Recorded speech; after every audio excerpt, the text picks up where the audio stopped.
Attach বাথরুমে কিভাবে উযু করতে হয়? যেহেতু উযুর শুরুতে বিসমিল্লাহ বলতে হয়, আর বাথরুমের মধ্যে তো আল্লাহর নাম নেওয়া যায় না, বিসমিল্লাহ বলা যায় না, তাহলে আমরা কিভাবে অ্যাটাচ বাথরুমে উযু করব? এই বিষয়টা কিন্তু খুবই গুরুত্বপূর্ণ। আল্লাহ রাসূল সাল্লাল্লাহু আলাইহি ওয়াসাল্লাম হাদিস থেকে আমরা এই বিষয়টাকে আজকে পরিষ্কার হবো ইনশাআল্লাহ। আমি কয়েকটা পদ্ধতি আপনাদেরকে শেখাবো, এর মধ্যে যে পদ্ধতিটা আপনাদের ভালো হয় আপনারা সেইভাবে উযু করবেন, ইনশাআল্লাহ আপনার উযু হয়ে যাবে। কারণ আল্লাহ রাসূল বলছেন, ইবনে মাজাহ শরীফের হাদিসের মধ্যে আসছে, যেই ব্যক্তি উযুর শুরুতে বিসমিল্লাহ বলে না তার উযুই হয় না। মুহাদ্দিসে হাদিসটাকে গবেষণা করে বলেন যে আল্লাহ রাসূল উযু হয় না বলতে বুঝিয়েছেন উযুটা পরিপূর্ণ হয় না। এখন উযু হয় না অথবা পরিপূর্ণ হয় না, দুটো কথা একই। আমার যদি উযু না হয় তাহলে উযু না হলে নামাজ হয় না। এজন্য উযুটাকে কমপ্লিট করতে হবে, উযুটাকে পরিপূর্ণ করতে হবে। এখন এই উযুটাকে কিভাবে পরিপূর্ণ করব? কারণ আমাদের অনেকের বাসায় অ্যাটাচ বাথরুম আছে, নিজের বাসায় না থাকলে আত্মীয়দের বাসায় গেলে অ্যাটাচ বাথরুমে উযু করতে হয়, বা অফিস আদালতে গেলে অ্যাটাচ বাথরুমে উযু করতে হয়, হোটেলে গেলে কোথাও ঘুরতে গেলে আমাদের অ্যাটাচ বাথরুমে উযু করতে হয়। তো এই মাসআলাটা আমাদের সকলে জানতে হবে। যদি আপনার এই অ্যাটাচ বাথরুমে উযু করার বিকল্প কোনো পদ্ধতি থাকে, বাহিরে কোনো উযু করার জায়গা যদি থাকে, টিউবওয়েল হোক আর বাহিরে কোনো ট্যাপ হোক, যদি এরকম বিকল্প কোনো পদ্ধতি আপনার আশেপাশে থাকে তাহলে আপনি সবচেয়ে উত্তম হবে বাহিরে উযু করা।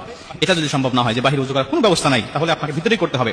এবং ভিতরে করার আগে আরেকটা পদ্ধতি আছে, সেটা হলো যদি দেখবেন যে সাধারণত উযুখানার পাশে বা টয়লেটের পাশে সাধারণত বাড়িতে এখন বেসিং থাকে, এই বেসিং এ আপনি বিসমিল্লাহ সহ উযুটাকে শুরু করবেন। কারণ বেসিং এ তো আর পা ধোয়া যায় না, আপনি বিসমিল্লাহ বলে উযুটাকে শুরু করলেন, হাত মুখ ধুলেন, আপনি মাথা মাসে করা পর্যন্ত সবকিছু করলেন, শুধু পা ধোয়াটা বাকি রেখে আপনি টয়লেটে গিয়ে পাটা ধরলেন, এটা অনেক উত্তম হবে, এটা আপনার জন্য অনেক ভালো হবে। যদি এটাও সম্ভব না হয় তাহলে আপনি 3 নম্বরে আপনি একটি কাজ করবেন, আপনার বাথরুমের যে টেপ আর যে কমোড, এটা হাই কমোড হোক আর লো কমোড হোক, এর মাঝামাঝি একটা কাপড় দিয়ে পর্দা দিয়ে দিবেন, তাহলে কোনো ইখতিলাফ থাকবে না, এর মধ্যে কোনো সন্দেহ থাকবে না, আপনি এই সন্দেহ মুক্তভাবে উযু করতে পারবেন। যদি পর্দা দেওয়া সম্ভব না হয়, কোনোটাই আপনার সম্ভব হচ্ছে না, বাহিরে উযু করা সম্ভব হচ্ছে না, বেসিং থেকে শুরু করা সম্ভব হচ্ছে না, পর্দা দেওয়া সম্ভব হচ্ছে না, তাহলে আপনি একটি কাজ করবেন, সেটা হলো অবশ্যই বাথরুমে ঢোকার সময় তো আপনি একটি দোয়া পাঠ করতেছেন, আল্লাহুম্মা ইন্নী আউযু বিকা মিনাল খুবুসি ওয়াল খাবাইস, এই দোয়াটা আপনি পাঠ করে তো ভিতরে প্রবেশ করতেছেন। এই দোয়াটা পাঠ করার সময় অবশ্যই আল্লাহর নাম নিয়ে আপনি ঢুকেছেন।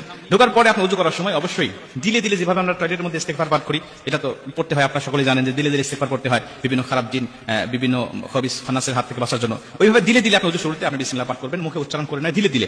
এরপরে উযু থেকে বের হয়ে এসে, টয়লেট থেকে বের হয়ে এসে আপনি বের হওয়ার সময় দোয়া পাঠ করলেন, এবং বের হয়ে এসে উযুর শেষে যে কালেমা শাহাদাতটা পাঠ করতে হয়, এই কালেমা শাহাদাতটা পাঠ করবেন। ইনশাআল্লাহ আশা করা যায় যে আপনার উযুটা হয়ে যাবে। কারণ আমাদের এখন বর্তমান টয়লেটগুলোতে এত নোংরা থাকে না, পরিষ্কার থাকে, অতএব আপনি এইভাবে উযু করলে উযুটা হয়ে যাবে ইনশাআল্লাহ। তবে মনে রাখবেন সবচেয়ে উত্তম হবে বিকল্প কোনো ব্যবস্থা করা। যদি না থাকে তাহলে পরবর্তীতে আপনারা ধাপে ধাপে যেটা আপনার জন্য সহজ হয় এই সহজ পদ্ধতিগুলো অবলম্বন করে অবশ্যই ইবাদতগুলো করবেন। আল্লাহ পাক অবশ্যই আমাদেরকে ক্ষমা করবেন এবং আমাদের ইবাদতগুলো কবুল করবেন।